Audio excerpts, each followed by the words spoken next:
Keep that one. Mark it fab. Hi! Hi everyone, welcome to my channel. My name is Kara and I am your boy band scholar. On this channel we talk about boy bands, Western and non-Western, throughout history. We're also going to talk about fangirling, parasocial delulu, all of that kind of stuff. But today, this is my very first video for the channel, and I thought I would talk about something that I know a thing or two about, besides fangirling. I work full-time for a documentary company. And so today I thought I would give my review of Forever We Are Young, the BTS ARMY documentary that premiered at South by Southwest this year and had a limited theatrical release. I'm going to talk about a little bit about why documentaries work so well for boy bands. I'm also going to talk about the documentary itself, what I liked, what I didn't like, what I would have changed, and some controversies that came out for this documentary as well. I do want to start by saying that I did know someone who personally worked on this doc. The doc world is very, very small. I worked with them on a professional basis, and they also worked on this documentary. I'm not going to name them. I am going to give some of my insight into this doc based on my experience working in the doc world and what I learned about from talking to this person, but I'm not going to name them because something that I want to be very, very clear about is that there are controversies with this doc. People have a lot of different opinions about this documentary, and I don't want people going after anyone who worked on this documentary or any of the subjects. That's not my intention with making this video. A lot of what I might be saying is speculative or alleged, and also a lot of it is just my opinion on how I feel about the documentary. But the documentary itself, the production of value of it is very good. So I'm not going to be completely trashing it in any way. There's always nuance when you're making a big creative project, especially one like this that has such a huge fan base and has a band that's been around for over a decade at this point. Just because I would have done some parts of this film differently, maybe you disagree with me, that's fine. A lot of it, like I said, is at the end of the day kind of a taste thing. The first thing I want to cover is kind of a question that I thought about when I was working on this, which is why documentaries are used so much to cover boy bands, why not other sorts of projects, why not fiction pieces, and I came to a couple of conclusions on why that is. The first reason is pretty much that docs are cheap. They are not the cheapest to make, but they are one of the cheaper film genres that exist out there. Really, if you think about it, for documentaries, really you just need an idea and a camera. You don't need a script, you don't need actors, you don't need a big fancy studio. You really could just go out and make something. And for boy bands, you know, there was a big change from what we saw in the 1960s to now. In the 1960s, of course, we had the Beatles, and if you do not think that they are a boy band, you are wrong. Sorry, you're wrong. But they are kind of the outliers because they had 3 fiction films that they made during their career. Hard Day's Night, Help, and Yellow Submarine, which was animated. And you might be wondering why I'm bringing this up. Well, the Beatles were kind of an unprecedented phenomenon when they first came out. So there was a lot of marketing strategies to capitalize off of their fame. And the Beatles were kind of in some ways down for anything, because they hadn't really done a lot of this kind of stuff before. And in the 60s, documentary was still really considered something that only news people used. It wasn't as sophisticated as it is now. Partially that's because of the cameras. When cameras become lighter and smaller, people can take them around, and it just makes it easier to film different things. But for a while, documentaries were kind of relegated to the newsreel journalism side of things. That's why there's a really heavy journalistic practice that comes from documentary to this day. The Beatles, they decided, or at least their marketing team decided, shout out to Brian Epstein, was like, what if we made a bunch of films with them? They're sort of semi-autobiographical, but they're not documentaries the way that we think of them. Certainly they were one of, if not the first band that was like heavily on television and heavily televised, which is a huge reason why their fandom blew up the way that it did. It's because television was readily available in people's homes. Same thing happened with Elvis. There was a lot of filmed documentation of the Beatles already. So for a lot of their team, they were like, well, how do we do something else? How do we bring more people in? And movie theaters, unlike today, were a huge, huge cash cow. Getting people's butts in seats was a big deal. As technology becomes more sophisticated, capturing bands on the road becomes a more popular avenue for fan content. Also, with the rise of MTV, this becomes huge. They have their own documentary branch. That's where we get a couple of different documentaries from at this time, because they see that that sort of fan engagement is really popular. Again, it's also really cheap to make. So if you're just filming a band on the road and then cutting it together and then putting it out for the fans, you get a really easy return on your investment. So pretty much to this day, there isn't a super popular boy band that I can think of that hasn't had some sort of documentary made about them. Even if it's short form, even if it's a TV movie or straight to something like YouTube, there's usually something. One Direction has This Is Us. BTS has, at this point now, several different documentaries. I think 5 Seconds of Summer has one. NSYNC has had a couple, or at least the 90s boy bands talking about Lou Pearlman. They've had a couple of documentaries. So it's a very popular format for fans. It's also, it's the parasocial delulu of it all, because it's a documentary and because it's real and because it's not scripted. People, especially the fans, feel like they're getting an inside look into their faves, which is true, right? But documentaries are still heavily edited, and we will talk about that with this BTS ARMY documentary as an example of that. But it is sometimes more raw, unfiltered footage than like what you would see from like a scripted movie, or these days like a marketed social media post where something's very heavily edited in some way. So that's a huge part of it too. It really enhances this feeling that you have this closeness to the group. I certainly felt that way when I watched This Is Us for the first time, which I will be doing a review of at some point, because it was like, wow, we're going to see Harry's hometown. Wow, that's so great. That's, so intimate. But now knowing what I know about documentaries, that was like very much planned. So let's talk a little bit about the styles of documentaries that are used, primarily what this documentary looks like, and kind of how that structure works for this documentary. There are 6 modes of documentary. That's what they're called. I'm not going to talk about all of them, but I am going to talk about the 3 most important ones. They're probably the ones that you've seen most commonly. The first one that I want to talk about is called participatory. That basically means that with the filmmakers, there are subjects that are participating in the story that the filmmakers want to have. That usually means interviews.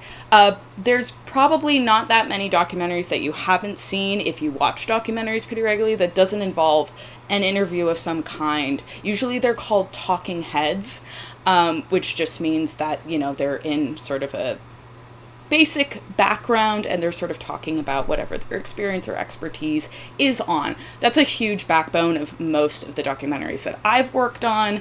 It's venture to guess, unless you're doing what is called like a true verite style, which we'll talk about in a second, that you wouldn't see some sort of interview. A verite or an observational doc is considered by some the most like pure form of documentary, because you are truly taking the camera and just letting it run. You are a fly on the wall. You're not getting yourself involved in whatever you're filming. You are truly just filming it and putting it together. So different situations could arise, something new could happen. This is used a lot in a lot of the documentaries that end up winning Oscars, because it is so hard to put together a verite that works, because usually you have to film like for a long, long time to capture something that's worth putting together in film. It depends on the subject, but it usually requires a lot more time because sometimes you might just not be getting something that's very interesting. Nature documentaries are a really good example of this. You know, you could be filming for years and not seeing the rare snow leopard that you want to see, and then suddenly, out of nowhere one day, it appears and look, it has a baby! You know, that kind of stuff. And because it's so hard to capture those things, they're sort of seen as a revered style of doc. But again, it is sometimes very challenging, and it comes with a lot of challenges, so it's not usually, I don't want to say preferred, but definitely one that's like, again, it's harder to do. It's not something that like a lot of documentarians like find themselves doing all the time. There's expository. A good example of this is all of the work done by Ken Burns, which is they are talking about a certain subject and it's sort of supplemented with archival material, footage, photos. Ken Burns loves to do that. He is kind of the god of it all, if you will, in the documentary world, talking about one specific subject for a long period of time and peppering in all of these great old found footage, photographs. Sometimes there are interviews in that as well, but usually that's like the main thing that people know Ken Burns for. Most documentary films these days are actually a combination of different documentary modes. This film is definitely a great example of that. So we have our participatory, which is our interview subjects that we'll get to talk about. They are a huge part of this documentary.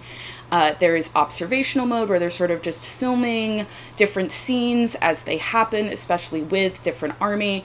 And then there's expository, which in this case, music videos, social media posts, different campaigns, stuff like that. Stuff that may have been happening in the news, and that all comes together to form this story. I also want to take a moment here, in case anyone wasn't clear, BTS is not in this. Okay, they're not actually interviewed for this documentary, and I had a really funny story with the person that I know who worked on this film. He was in another room when we were on set together, and he was talking to my boss about how he was working on this BTS documentary.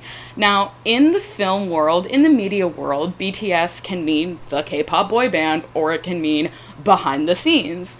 And sometimes if you're working as a documentary person, you could just be saying, I'm doing a behind the scenes project about X, right? So my boss comes back to me, she's our line producer, and was like, hey, they said that they were working on this like BTS documentary, and I froze. I was like, wait, what do you mean? Are they meeting the guys? Like, what's going on? But they were all in the military when this was happening, so I was very confused. So eventually I talked to them and they were like, yes, but it's about army. So BTS themselves are not actually in this. We see a lot of footage of them, but they are not personally interviewed for this project. We will talk a little bit later about the implications of that, but that is something you should know if you decide to go into it and think you're going to see new footage of your faves. You will not. You will get some really good stuff. Seeing blood, sweat, and tears on the big screen, at least for part of it, like, really moved me. That was crazy. So just a heads up in case that wasn't clear from the title, that wasn't clear from any of the marketing. I'm sure it was, but just in case people just see the light stick and go, oh!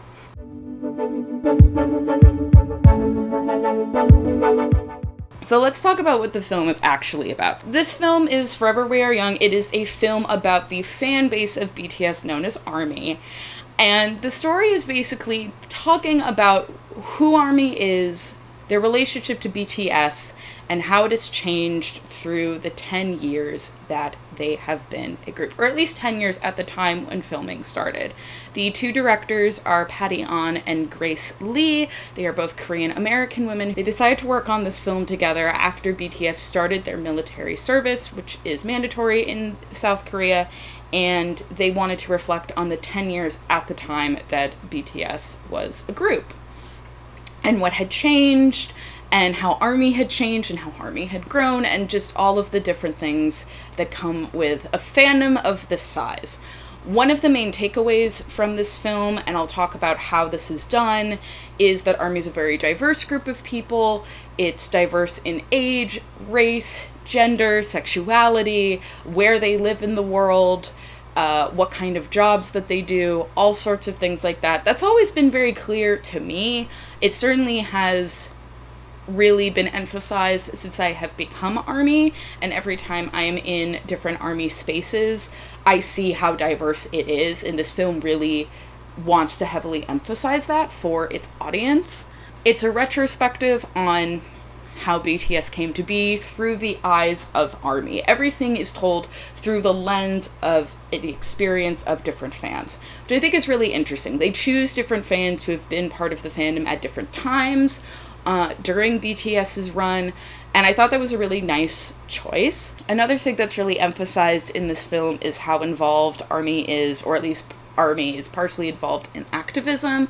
They talk about a couple of different movements and different campaigns that happen during the time that BTS has been around, particularly following the win at the American Music Awards, or it's the Billboard Music Awards, where they win Social Artist of the Year and getting them played on the radio. That's a huge story beat that's involved in this project. And I think every fandom has this to a degree, but I think ARMY is most known for this, or is one of the fan groups that is very well known for being very involved in different social causes. Both of the film directors talked about one of the big challenges for this film is trying to convey the messages of ARMY through 10 years in like 90 minutes. I mean, first of all, it's a gigantic global fandom. I mean, how possibly can you tell every single story in 90 minutes, I mean, we could make an endless series about ARMY if we wanted, right? We would still be working on it today.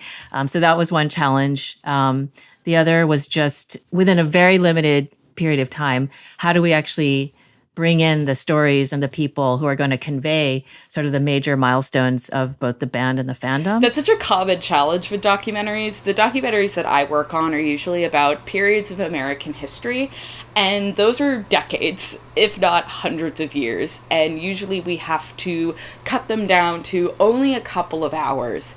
And it's a really big challenge, and it's probably one of the biggest challenges that most documentarians face. It's the same case for narrative film. Of course, you do have a script that's your backbone, and you can cut certain scenes out.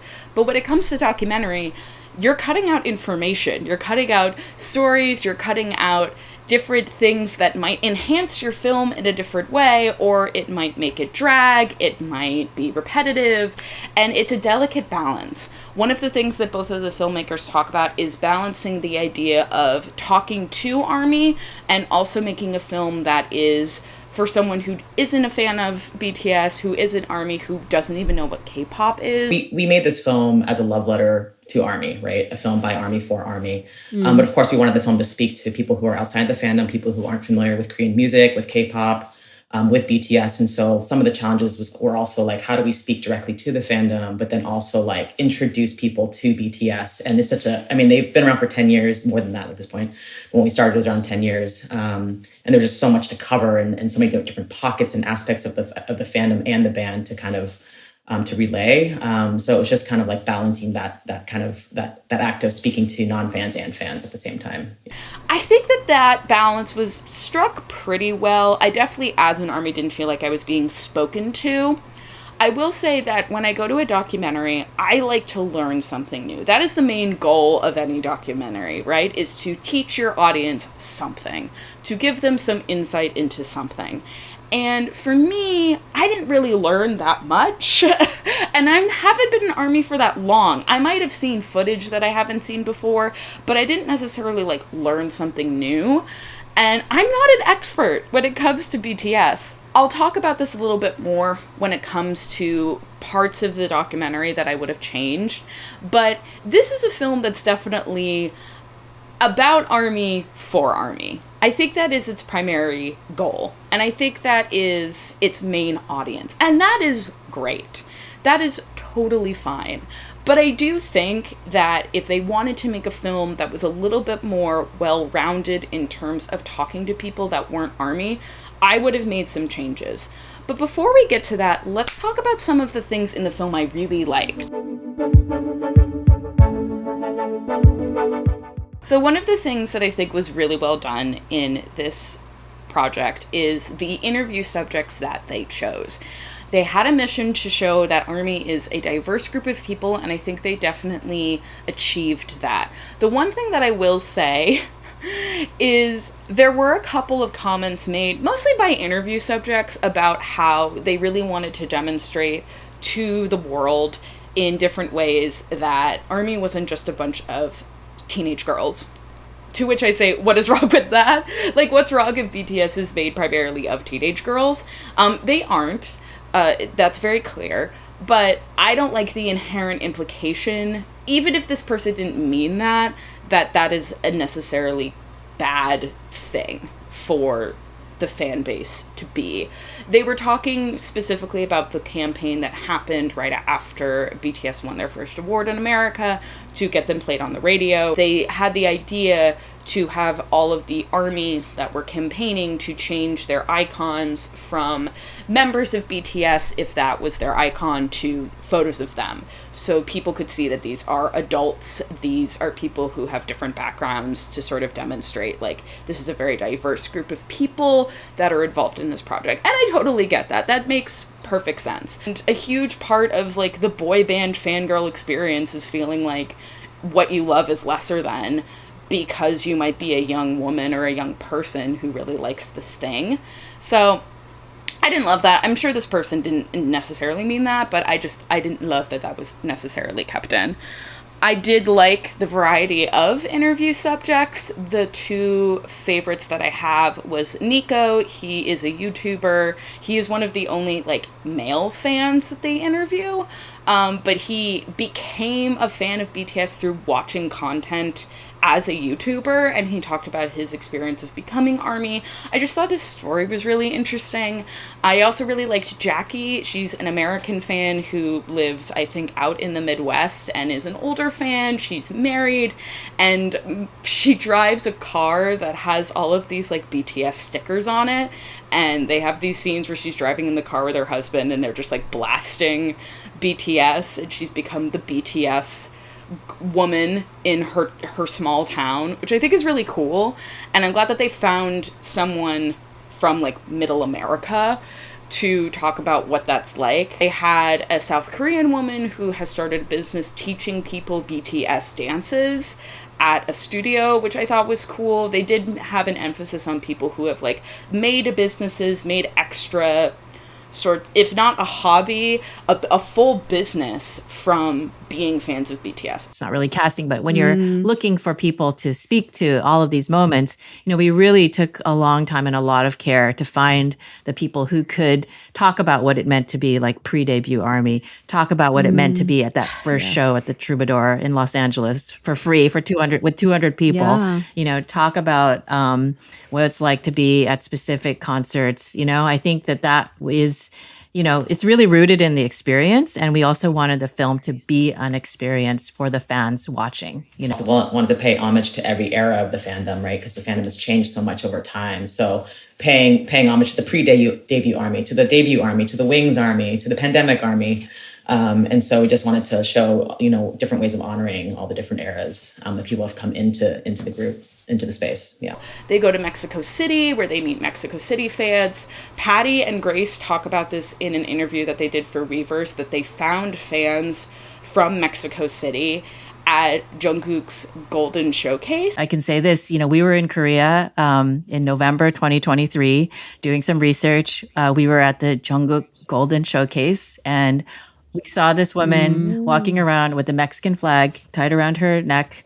It said Mexicans for Jungkook. And then we realized there was, like, a whole group of Mexican fans who were there for the concert. We started talking to them and realized, like, they were like, you should come to Mexico, right? We have incredibly passionate fans here. And then we just started talking. We did this with many, many people. And eventually, you know, we did go to Mexico, and we found, like, an entire community that sort of represents, you know, so many different fan bases around the world. I also really liked the guy who was the mariachi dancer. And he had, like, a BTS bow, and they made him do Airplane Part 2 to the part that's like, and mariachi. I thought that was so cute. I thought that was really good. I like that the story of BTS, like I said earlier, was told through the eyes of ARMY. I thought that was just a nice narrative choice. It wasn't just someone being like, and in 2013, they debuted on blah, blah, blah. It wasn't that. Another fan that I really liked was, I don't remember her name, but she literally is in footage of American Hustle Life. She saw BTS for free at the Troubadour, which...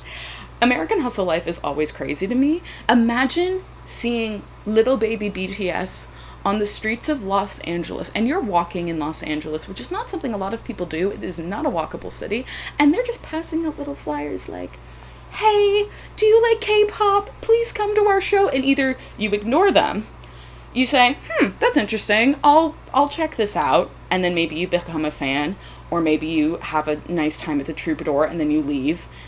And then years later, they blow up. You're like, oh, I just like saw them on the street one day. That's crazy to me. I really didn't have any problems with the documentary subjects in terms of like things they said or who they picked. That is usually not where I have issue. Interview subjects and choosing interview subjects for documentaries is kind of a grueling process, and it takes a lot of time to find the right people. I think I can name like 1 or 2 documentaries where I just like did not like people that they picked. And those were usually like people who were commenting on a certain thing. They weren't necessarily like people who had a personal experience. And so for this, I like really didn't have any problems with the questions that were asked. I will talk about later, like, things that I think were probably left out, but that's not a fault on the interview subjects. So again, please don't go after these lovely people. Interview subjects for documentaries sometimes also do not get paid. I do not know if they got paid for this project or not. From my own experience, working in documentaries, not all interview subjects are paid. Sometimes they are paid a small amount, depending on if they are someone like an advisor or someone who has a certain creative pull with the final project. But a lot of times people are like giving up their time and changing their work schedules around or whatever's going on in their life to like sit with people for 2-3 hours and talk about something that they love or something that they're an expert on. So these people really gave up their time and really gave some great stories. So again, anything that I have with this documentary is like not about them directly. I thought they were great.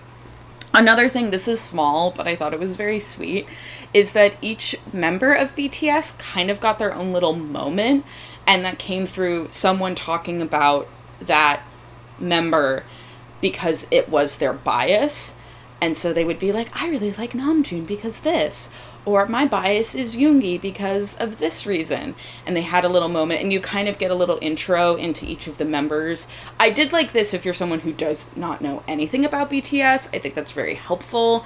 And you're also hearing from an ARMY why they like this person, why they chose this person to be their bias. Because having a bias in K-pop is, I don't want to say a big deal, but it is like the thing that you do.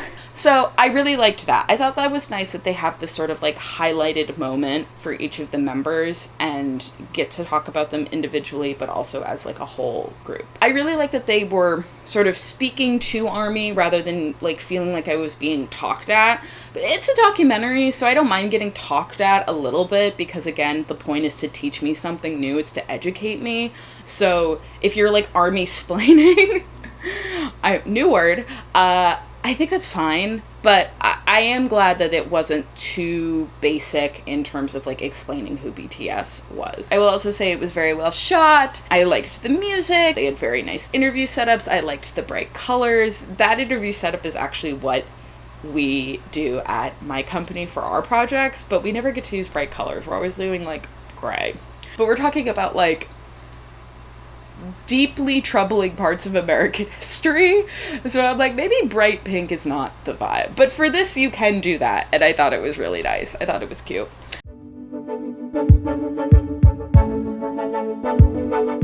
Let's talk about a couple of other things that I didn't prefer, maybe things that I would have made changes on. You leave the film, and I felt this way leaving the theater, overwhelmingly feeling very good. And that's a great feeling to have. The world is kind of garbage right now. So having a nice feel-good documentary is not a bad idea.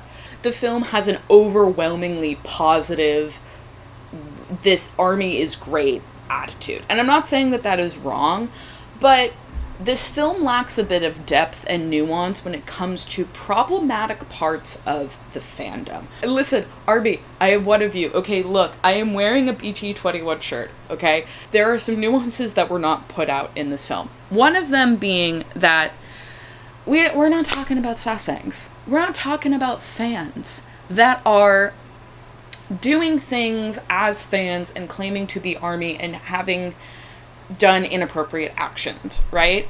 Okay, that's like not talked about.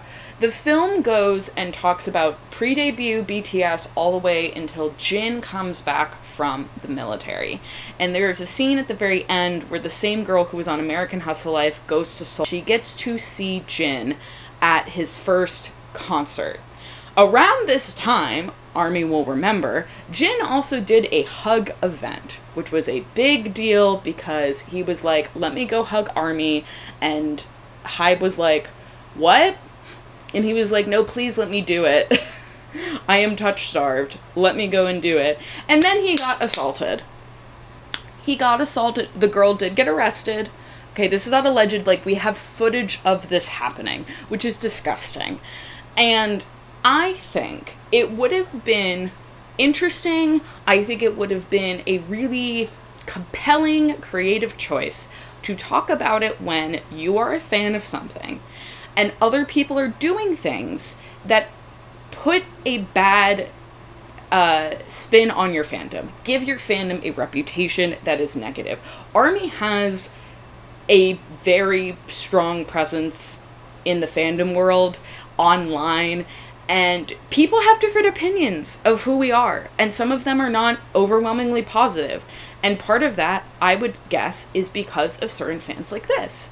And I think it would have been very interesting to hear ARMY, who probably do not do these things, although I am not sure, but let's give them the benefit of the doubt that they are not doing these negative things, and what that's like. How does that make you feel? Just a simple question of like, how does it make you feel when people do terrible things to your faves or are being nasty online? How does that make you feel? I think that just would have been interesting. And it also gives you a sense of like, not all fandoms are inherently perfect, which they aren't. I love being ARMY. It's probably my favorite fandom that I've ever been a part of, but it is a flawed fandom. All fandoms are. There are bad eggs, there are bad apples in any fandom. So I think it would have been helpful to have that. One of the things that my friend pointed out to me when she saw this project is, I mentioned earlier that there was a lot of talk about activism but certainly a point to talk about the involvement with ARMY and Black Lives Matter, and then subsequently BTS donating $1 million to the movement. Great, love that, no notes. The one thing, they didn't talk about other issues, particularly anti-Asian hate. Again, when you have a 90-minute runtime or less than that, or around that's what you're trying to hit, it's really hard to decide what you choose and what you don't choose. And I think if they had left out Black Lives Matter, that would have been a thing, if they emphasized other movements. But I think if you added even like 5 to 10 more minutes, you know, making it an hour and 40-minute documentary, something like that, to talk about other movements and kind of give them each equal weight, that would have been better. I don't like it when they chose to just talk about one movement, even though Black Lives Matter isn't a huge social movement. It's very important. And that was a big story when BTS did donate that money. They are an Asian group. And I feel like not talking about anti-Asian hate, especially because they talk about the pandemic where a lot of that was on the rise, felt strange. I have to imagine that was just an editing choice. I want to believe this was probably a question that was asked, but I don't know. That's just me speculating of what they decided to keep in and what they decided to just not emphasize. But I just would have preferred a more like evenly weighted discussion of each of the bigger social movements. And that way it felt like people from different backgrounds who these causes really mattered to, it felt like their experience was being seen a little bit more. Other thing is, and this week, I didn't want this to be harped on, but it wasn't mentioned at all, is just past cultural appropriation that BTS participated in their early years. This is still a huge issue in K-pop. BTS has been really, really great about recognizing the issues with their cultural appropriation and no longer doing it. Also, the misogyny in some of their past lyrics, people have given them critiques for. It's just that BTS is not like an inherently perfect group, right? They have had criticism about them, particularly in the early years. Unlike other artists, they have apologized, grown, and changed, which is great. But I would have loved to have heard from a fan, especially a fan from those early years, talk about that experience of what happens when your fave isn't perfect. I think this would have just been a really interesting thing to just like speak on just briefly. Again, I think ARMY has moved on, and that might have been why they decided not to bring this up, but I just think it's interesting. I think it's, when you're talking about fandom, I think moments like this in the history of a group, of a fandom, to talk about like, hey, this was a moment that wasn't a bright and shining moment in our story, adds, I keep saying nuance, do not take a shot every time I say it, but it adds that, and it adds another layer, and it adds some depth and texture to the story that you're trying to tell. And I think that that's inherently going to make the documentary more interesting watch for people. Really, overall for me, there were just like parts of the documentary that I wish they had added in. I believe that they probably might have asked these questions. Usually when you interview people, like I said, you're interviewing them for a couple of hours at least to talk about their experiences. Sometimes it's over multiple days, depending on, you know, scheduling and like what they want to talk to a certain person about. So I think that was a missed opportunity. As far as the variety of subjects, again, I liked them, but what I noticed is that there really weren't any what I would consider to be cultural commentators. People who aren't necessarily ARMY, maybe they're journalists, maybe they are music producers. They did have Steve Aoki. He was like the one famous person who talked about his experience recording with BTS, which I liked. But I think I would have liked more people like that. I think that's more of a personal preference for me. I like when I'm watching a documentary and you're hearing people's personal experiences, and then you have someone come in and they sort of zoom out on the subject and talk about like what was going on contextually at this time, what circumstances might have led to certain events happening. I think that would have been really interesting. They didn't have any K-pop journalists. Patty and we'll talk about this later, is a professor at USC, which is like the perfect interview person. I primarily work on documentaries where we are interviewing academics, so Patty is like exactly the kind of person we would, you know, if we were making a documentary about K-pop, we would have probably asked Patty to come and chat. But I wish there was just like, I don't know, someone who could sort of zoom out and be like, so this is what music looked like in 2016, or this is why 2018 like BTS blew up the way that they did, or, you know, stuff like that. I think just adds a little bit of texture, adds a little bit of context.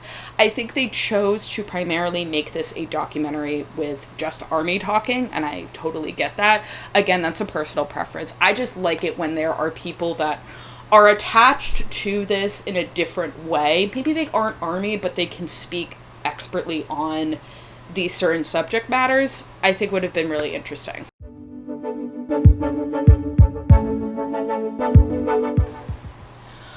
Alrighty. We now need to talk about the controversies of this film. And I'm not looking forward to it, but we have to do it because I tried to film this once, and in the process of writing the script, I came upon these controversies that I did not know about because I am not readily on the website Reddit. So if this is going to be my first impression for people on the internet, I should probably do this right.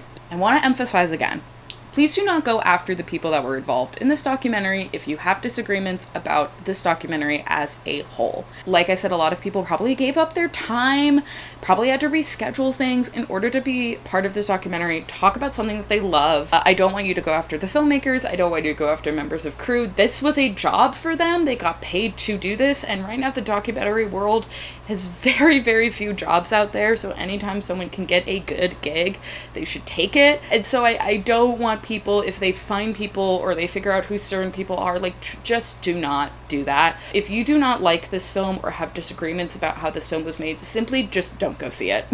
And this could be after you hear from me, this could be after you read stuff on the internet. I don't care. Simply, if you just don't want to see this film, just don't go see it. That's fine. I went to go see it because obviously these controversies came out later, and because I am a documentary person, because I am an army, I wanted to see this film and I wanted to give it its flowers. You know, having a theatrical release is a big deal.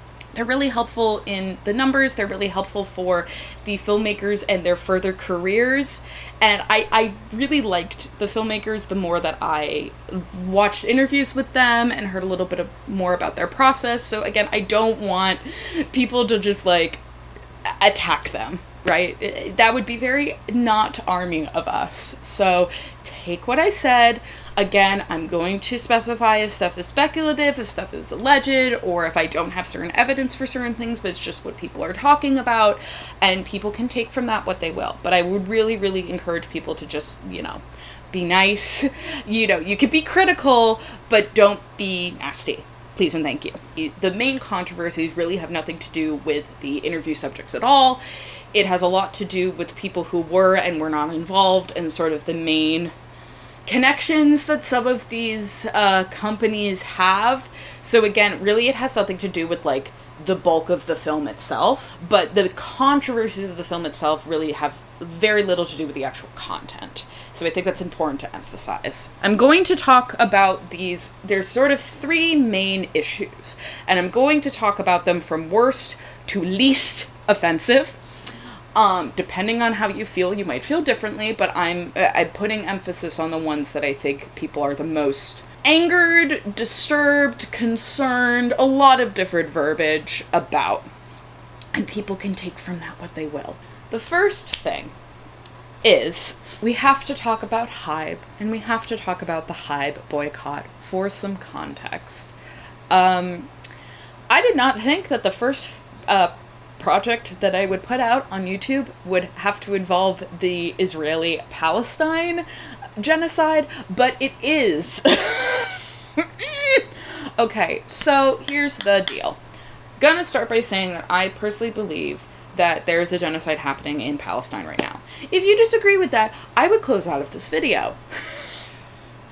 Because I'm not changing my mind about that. If you disagree with that, again, do not go after me, just leave. Just leave the video. It's fine. It's fine.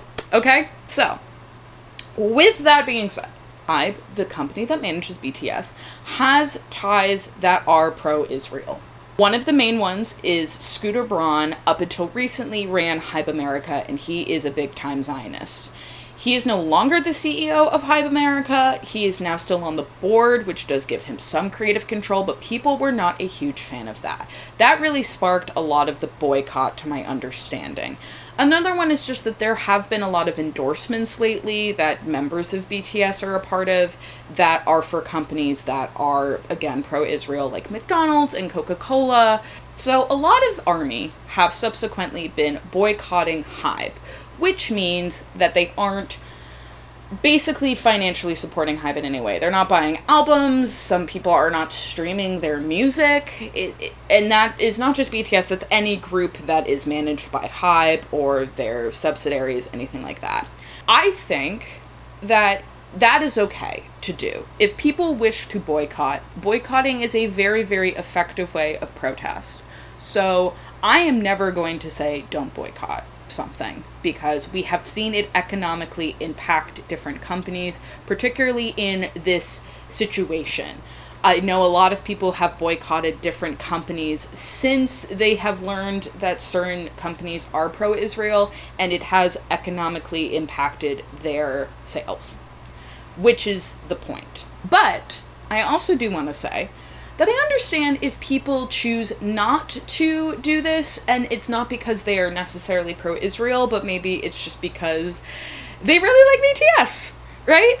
And there are a lot of really terrible things happening in the world right now, and if K-pop, if BTS, if other groups are your solace in this insane world that we're living in, I'm not going to shame someone for not feeling like they can do that. I'm not going after people, and I'm not shaming people who are like not boycotting Target because maybe it's where they get affordable food or it's where they get affordable clothing.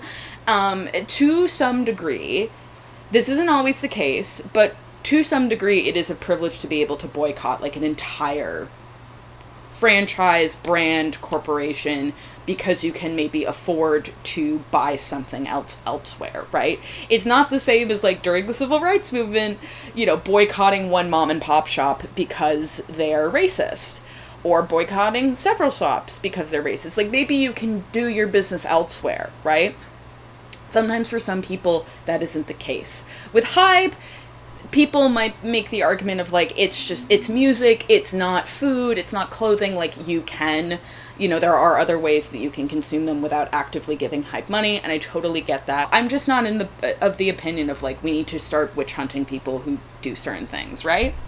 So that's something to keep in mind. So with that all kind of being the backdrop, one of the filmmakers is Patty Han, and she is a professor in the USC system. She teaches a course on K-pop, which is iconic. And right before the release of the film, people found social media posts that were her being critical of this and deciding to subsequently boycott Hybe.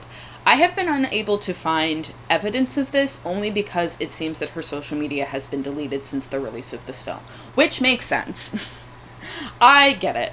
Other people have found screenshots. I haven't been able to get them yet. If you have them, please feel free to share them with me or to share them in the comments below. That is fine. But people noticed that she was very critical of BTS, particularly around their military service, and was boycotting at least Hybe or BTS because of that. And people found that slightly problematic, that you are boycotting BTS and then subsequently making a project that is about BTS, which is a Hybe product. Okay. I get it. It's not a very good look. It's not a very good look. I get it.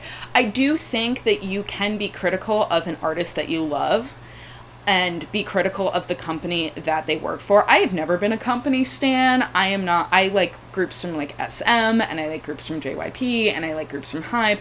I'm not a stan of any of their companies. I think inherently all corporations are bleh. I just like the artist. If I could directly Venmo, you know, Namjoon, I would.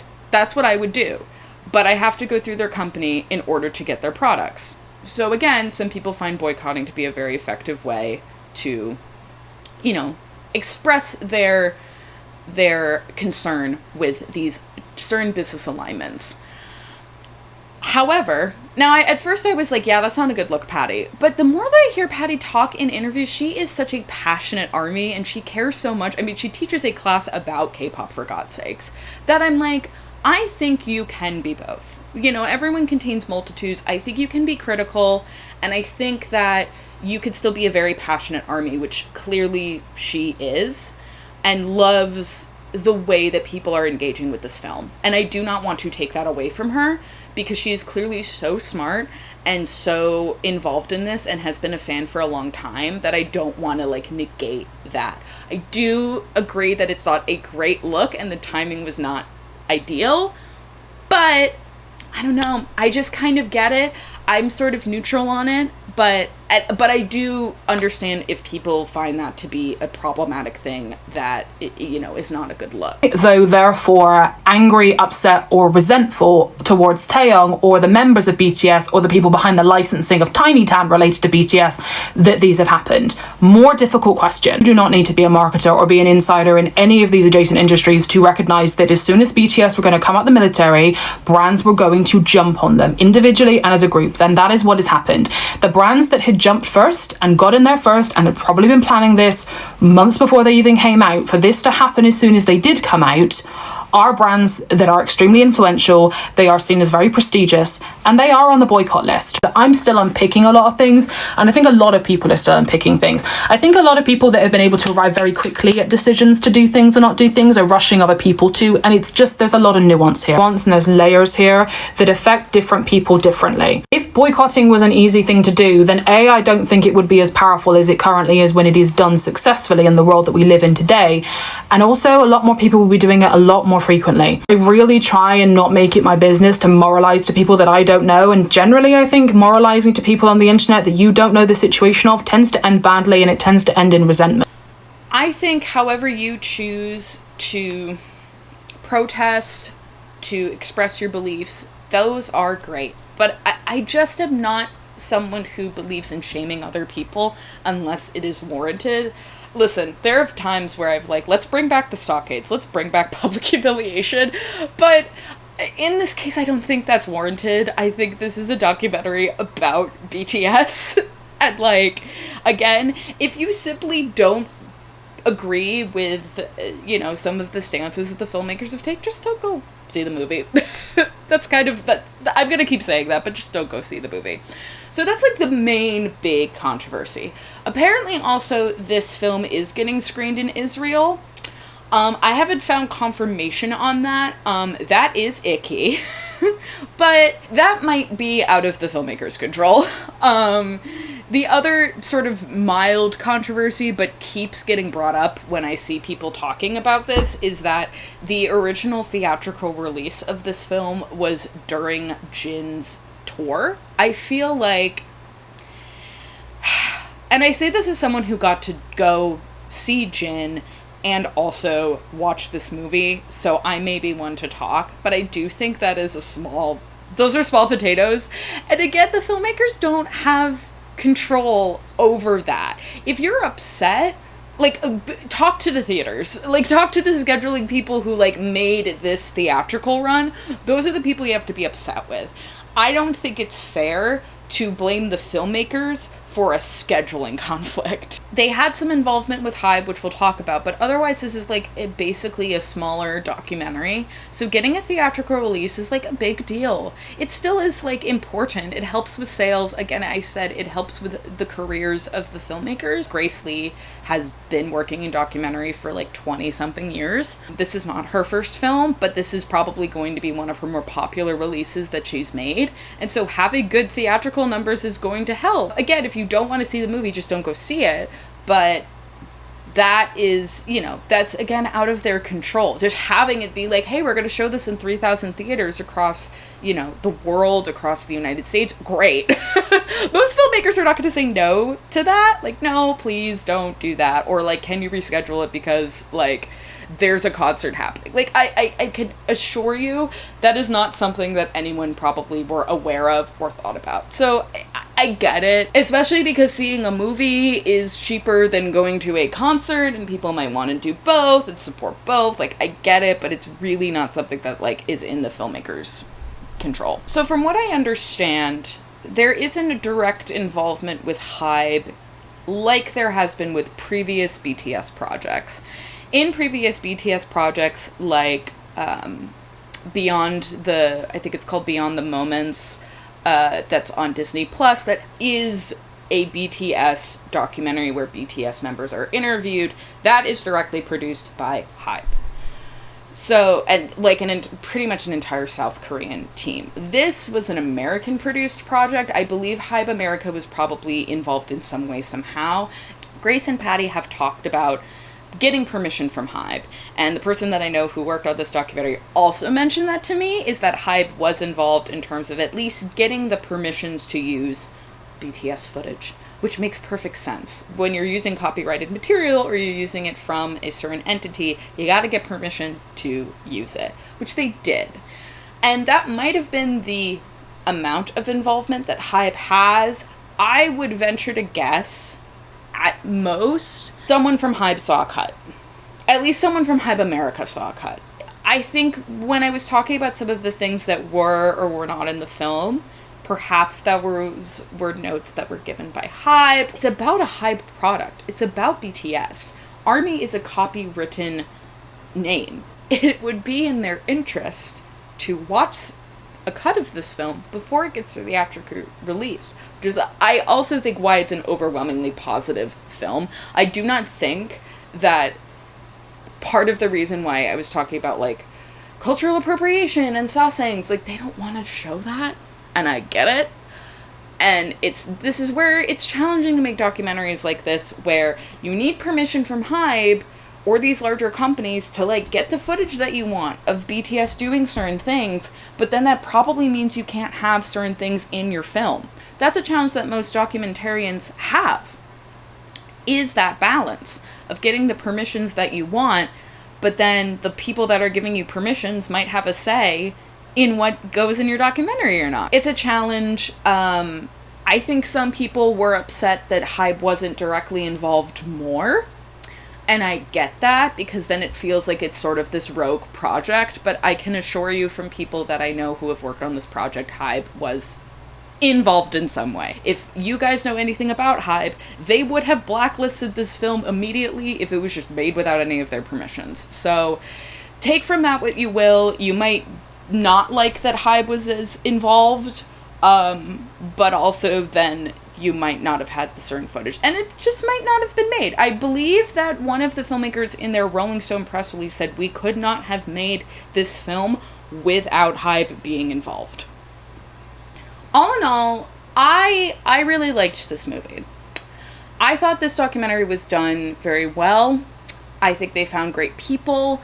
And had I done it differently, I probably would have added certain things in. But again, it is always very challenging when you're working with such a powerful entity like Hybe and working, and talking about a group that has been around for 10 years. And I think if you are someone who has the time, when it goes out and finally gets a home on distribution, I would give it a watch. It kills 90 minutes.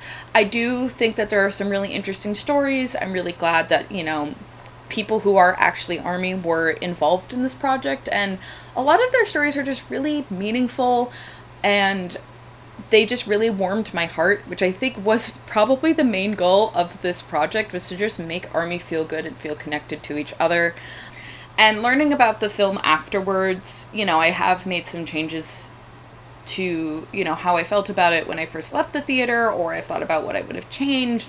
I go into movies, whether they're documentaries or not, and try to know as little as possible, because I want to have my own raw, unfiltered opinions about it, and then later do research on it or look into certain projects further should I be really interested. And that's what I did with this project. When I decided to make a video on it, I of course did research, but I do still remember what it felt like to leave that theater and how good it made me feel. I think that is the overwhelming consensus for a lot of folks, and that is definitely something that I know the filmmakers wanted, which I think they achieved. And I think with Army, with the pandemic, with the military enlistment, sometimes fandoms can get a little fragmented, and I think this was a very unifying experience. I really liked what the interview subjects had to say. I never felt personally connected to too many of them in their own experiences, and that's okay. I've heard from other people they felt very seen by some of the Army that was represented, which I think was the point. With all of the things that I would have changed or have done differently, I do leave and think that this is an overwhelmingly good film to see. When it gets to distribution, I would encourage people to watch it and make their own opinions of it and decide how they feel. Having a film about a fan experience, about a huge fandom, is really, really cool. And I liked that it just brought another layer into the story that is BTS and Army, because you can't have BTS without Army, and you can't have Army without BTS. And so I think having this fan-made story was really, really special. That is it for me for this. Please make sure to like and subscribe and engage with this video however you see fit. Did you watch this documentary when you saw it in theaters? What are your thoughts about it? This is a relatively new channel, and I have a lot of different ideas of the certain subjects that I want to talk about. I'm going to do album reviews, I'm going to do documentary reviews, I might even do book reviews. I might do a boy band book club of different books that have come out that are about different boy bands. I have another video that is coming out that is an album review of the latest Jonas Brothers album, Greetings from Your Hometown, so be sure to check that out. Leave comments below on anything that you liked, anything that you would like to see from me. I am really, really interested to see what other groups you might want to hear about. I'd love to do different deep dives into different groups, but if there's a particular topic that people really want me to discuss and give my insight on, that will probably take priority. But anyways, that's it for me. I hope you have a fantastic day. Keep on fangirling, and I will see you in the next one. Bye.